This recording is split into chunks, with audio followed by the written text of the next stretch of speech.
For as far back as 13,000 years ago, Haida people have lived on the islands of Haida. The Haida are a unique group of people. They have an intricate clan system and world-renowned traditions, especially dance, art, and religion. The Haida people were highly involved in trading with Asia and Europe, but with travelers brought diseases like smallpox and measles, killing thousands of Haida people. The Haida were, and still are, strategically placed up where no one can get to them easily. It's about a 3-day trip from Vancouver by car and boat, but the Haida used to paddle out by canoe. They were aggressive and amazing warriors, topping all in their way. They had massive canoes made of large cedar trees and towering totem poles with art and history hand-carved into them. Now here is the Haida tale of the sacred golden spruce tree.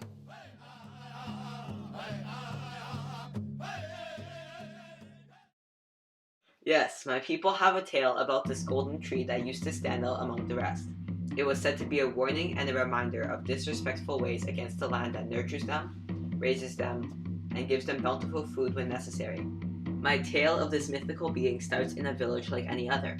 Only this village was shunned by other villages not only for their disrespect for the native ways, but also for their disrespect for the land they lived on. The village was said to have been mistreating their land by overfishing when they didn't need food and using trees without care. All these actions built up, making the spirits very angry. The final deed that sealed these foolish people's fate was committed not by the tribe leader, but by a village boy who was relieving himself outside the village. He noticed afterwards that it was standing up on end like a tree. Amused by this oddity, the boy burst out laughing. What an absurd and funny thing, the boy thought. This angered the spirits very much, these people laughing at a memento of their greatest creation, which provided the people of the land with essentially everything.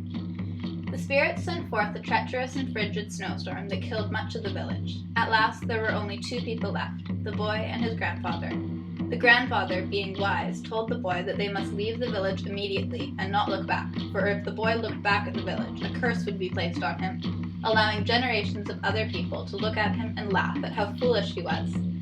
The curse would also remind the people of what would happen if they disrespected the land they live on. So the boy and his grandfather set off and walked away from their village. Amazingly, as soon as they had left their village limits, the snow disappeared. It had seemed the snow was only punishing the village and none of the life around it. The boy thought the lack of snow meant they could go back to the village. Grandfather dismissed it. He knew what was happening and knew that they would never be able to return to the village, so they walked. They walked for a very long time, climbing big mountains and wide valleys.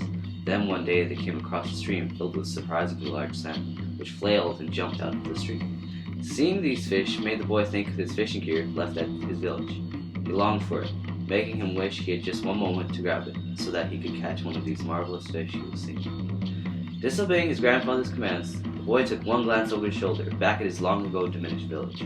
As soon as his head had turned towards where his village had once stood, it seems as if his walk had all been for nothing. His vision flew back to the village, which was still covered with snow. Eagles and ravens had eaten the eyes of his people and were still picking over the frozen remains of meat.